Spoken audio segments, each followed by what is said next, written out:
I lack a deep affection for the fantasy genre. Moreover, I have little interest in works of fiction. Under scrutiny, the drama of fiction often fails to approach the dramatic gravitas of real accounts, simply because fiction remains bound to the world of inconsequential make-believe. Yet some works elevate above the exhaustive canon of fiction and reach a particular semblance of reality that inspires an authentic movement of the heart. Of such works exist the works of J.R.R. Tolkien.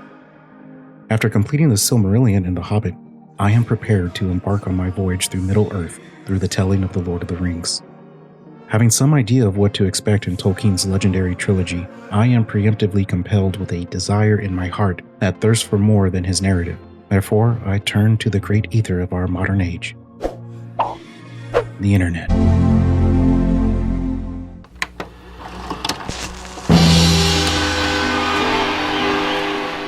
From researching the expanded realm of J.R.R. Tolkien, I learned that I am in good company. I am not the first, nor will I be the last to become enthralled by the legendarium of Middle-earth. Quickly, any person seeking more details concerning Tolkien's secondary world will be directed to his son Christopher Tolkien's 12-volume series, The History of Middle-earth. Yet becoming more deeply acquainted with the sprawling lore goes beyond the works of John and Christopher.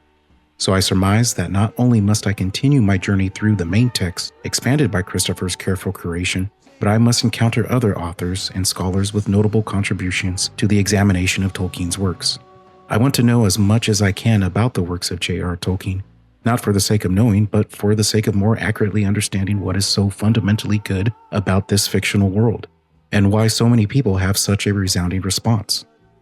In essence, I wish to endeavor to find the truth in his fiction. That larger question will, however, have to wait. The more immediate question is, where do I start?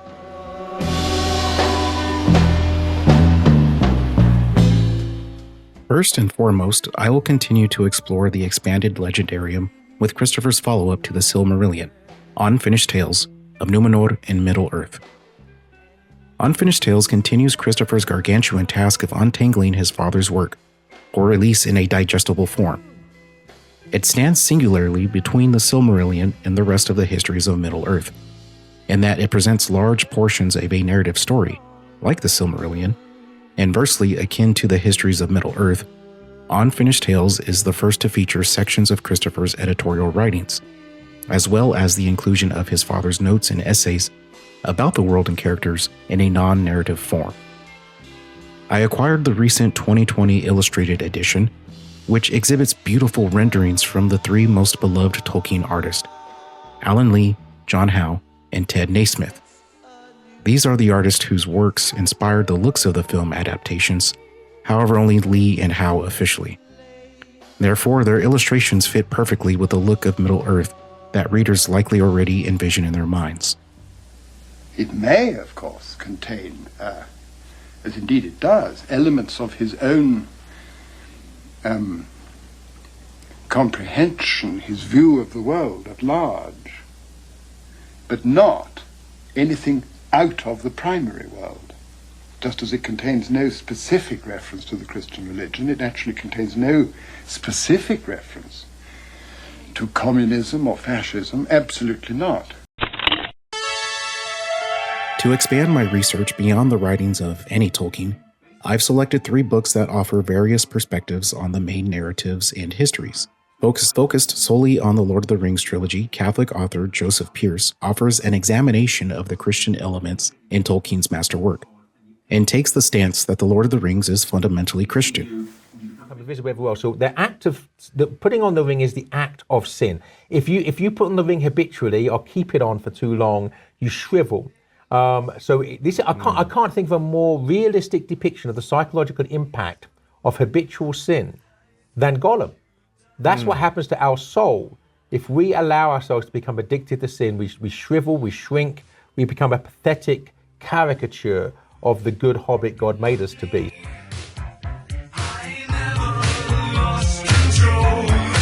To further this perspective, I selected an older work by a Catholic apologist and professor of philosophy, Peter Kreeft's The Philosophy of Tolkien, which offers a philosophical analysis of the Lord of the Rings through a variety of lenses. There are 3 main Christ figures in the Lord of the Rings. corresponding to the three divinely instituted offices in the Old Testament: prophet, priest, and king. Gandalf, of course, is the prophet, and Frodo is the priest, and Aragorn is the king. In an attempt to balance out my research, I looked for a more secular inquiry into Tolkien's works. Thus, I discovered Tolkien and the Study of His Sources, a collection of essays from various scholars edited by independent Tolkien scholar Jason Fisher. The collection analyzes various works in literature and historical cultures either believed or confirmed to have inspired Tolkien's writings. Fisher opens with a defense for source criticism and argues against Tolkien himself, who was a notably vocal proponent in opposition to source study. Its most basic and perhaps best defense is the presumption that the common man of the 21st century, compared to the common man of the early 20th century, is most likely less or wholly unfamiliar with the written works in history that provide context for Middle-earth. Furthermore, Fisher's source study aims to serve the purpose of forming a greater appreciation for Tolkien's works, rather than focusing on pinning down any source, thus annihilating the beauty of mystery and fantasy, which I suppose is my pursuit, and that I wish to achieve a deeper appreciation while avoiding soulless dissection and reductive deconstruction. That's just name-calling, infantile happiness. But when somebody says the histories and genealogies are not in the least necessary to the narrative, now that's dead wrong. That's not only wrong, that's stupidly wrong. Actually, what they give to the narrative is something which Tolkien was very aware of, and which he often talked and wrote about, and which he valued very much, and that is depth. Lastly, I'd be remiss if I didn't consult the author himself. My final selection is the revised and expanded edition of the Letters of J.R.R. Tolkien, which is a hefty collection of letters concerning his life and correspondence relevant to his monumental contribution of Middle-earth and other works to the literary world. Only a few pages in, there is a solemn account of a young Tolkien lamenting over the loss of one of his closest friends to the Great War. His lamentation possesses a degree of grace and dignity in a way only a wartime Oxford gentleman of that era could. Reading the private letters of anyone feels invasive, but having the opportunity to become acquainted with one of the world's greatest minds so intimately is too great to let go unexplored. While there are many more texts to evaluate, these selections are where I shall establish my investigation into the greater examination of the world of Middle-earth. There is no such thing as a natural death. Nothing that happens to man is ever natural, since his presence calls the whole world into question. All men must die, but for every man his death is an accident, and even if he knows it and consents to it, an unjustifiable violation.